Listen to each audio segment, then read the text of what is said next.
Apa maksudmu? Apa kau membaca pesan yang ada di HP-ku? Tanya Yura. Iya, sebenarnya aku tidak ingin membacanya. Tapi aku harus mencari seseorang yang bisa kuhubungi untuk mengembalikan HP-mu. Jawab Minho.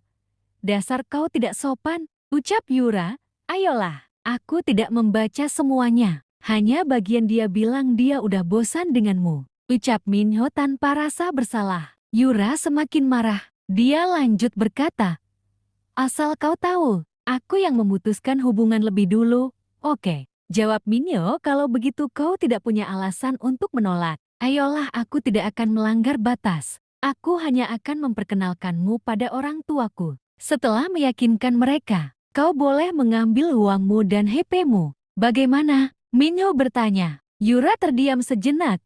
Ia berpikir, mungkin ini kesempatan agar dia dapat membayar hutang. Hutang yang selama ini melilitnya. Lagi pula pria ini kelihatan tidak berbahaya. Ia kelihatan seperti orang kaya sungguhan. Ia pun menyetujui permintaan Minho. Besok mereka berjanji untuk bertemu lagi di pesta makan malam bersama orang tua Minho. Hari yang dijanjikan pun tiba. Yura tampil sangat cantik dengan mengenakan gaun berwarna biru. Minho hampir-hampir tidak mengenalnya. Minho pun memperkenalkan Yura kepada orang tuanya. Orang tua Minho memuji kecantikan Yura. Mereka tidak menyangka Minho ternyata memiliki kekasih yang sangat cantik. Mereka pun makan malam bersama. Sepanjang makan malam mereka terlibat perbincangan hangat. Yura memainkan perannya dengan baik.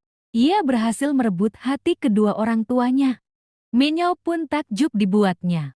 Namun sesuatu terjadi. Tanpa disangka seseorang menyapa orang tua Minho dari belakang. Mereka ternyata rekan bisnis orang tua Minho. Dan yang membuat Yura terkaget, orang itu datang dengan seseorang yang tidak asing. Dia Lee, mantan kekasih Yura. Ternyata Lee adalah putra dari sahabat orang tua Minho. Namanya Tuan Kang.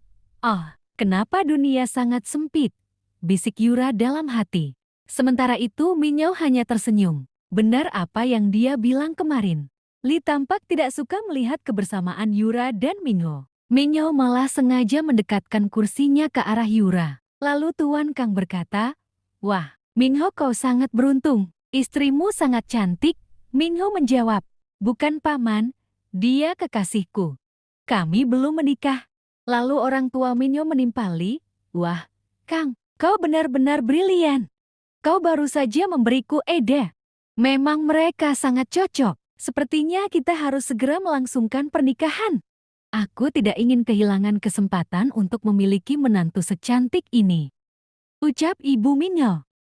Yura yang sedang minum seketika tersedak. Karena kaget mendengar ucapan Ibu Minho. Sama halnya dengan Yura, Minho juga terkejut.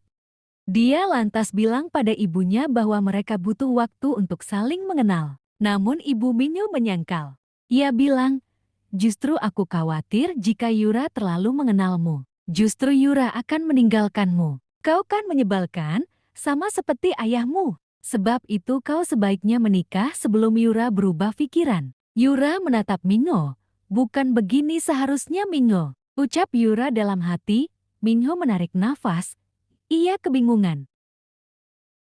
Minho membujuk Yura untuk melangsungkan pernikahan kontrak dengannya dalam waktu 6 bulan. Ia berjanji tidak akan menuntut hak sebagai suami. Mereka hanya akan berpura-pura menikah dan menjadi suami istri. Padahal sesungguhnya di dalam mereka tidak ada hubungan apa-apa. Yura juga sebenarnya mengambil keuntungan dari pernikah pura-pura ini. Selain mendapatkan banyak uang, dia juga berhasil membuat Lee cemburu. Pernikahan pun digelar. Yura dan Minho resmi menjadi suami istri. Mereka tinggal satu atap sekarang. Pagi-pagi buta Minho memakai handuk keluar kamar. Hal ini membuat Yura kaget. Dia tidak terbiasa melihat pria dengan pakaian minim seperti itu. Minho, pakai bajumu. Apa kau tidak malu? Kau berjalan-jalan di rumah dengan memakai handuk. Ucap Yura. Minho tersenyum. Dia lupa bahwa di dalam rumah sekarang ada seorang wanita. Tapi kau istriku. Jadi kau harus mulai terbiasa melihatku seperti ini. Ucap Minho menggoda Yura. Diam. Aku bukan istrimu aslimu. Kau ingat, aku berharap 6 bulan akan berlalu cepat. Ucap Yura sambil berjalan ke arah pintu. Ia mendengar ada suara mengetuk pintu dari luar. Ternyata keluarganya datang. Oh tidak, keadaan pasti akan kacau, bisik Yura dalam hati. Orang tua Yura dan bibinya duduk di ruang tamu. Minyo datang dengan rambut basah, menyajikan minuman. Mereka pun menggoda Yura. Hai Yura, suamimu ganteng sekali. Dan lihat rambutnya, wah, rambutnya basah, ucap bibi Yura menggoda.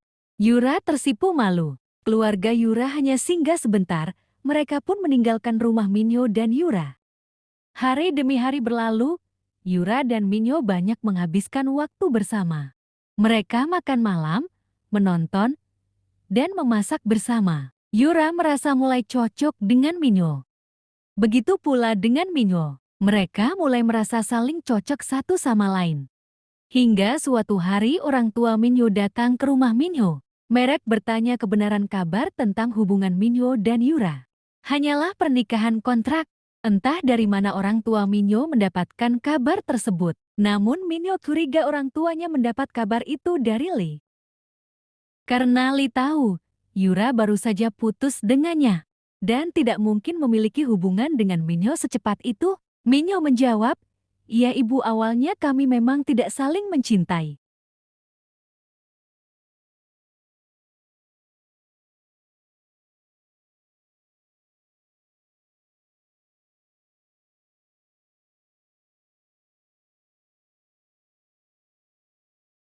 Kami hanya menjalankan pernikahan tipuan. Tapi Bu, aku mulai mencintai Yura setelah kami menikah. Aku merasakan kehadiran Yura melengkapi hidupku." Mendengar itu Yura tersentuh. Ia tidak menyangka ternyata Minyo menarik hati padanya. Padahal selama ini dia bertingkah menyebalkan. "Lalu bagaimana denganmu Yura?" tanya Ibu Minyo. Aku, aku minta maaf Bu. Aku tidak bermaksud untuk menipu Ibu. Aku hanya tidak ingin mengecewakan Obu dan Ayah. Aku melakukan ini semua demi Wuang. Awalnya, namun semakin hari aku semakin menyadari aku juga mencintai Minho.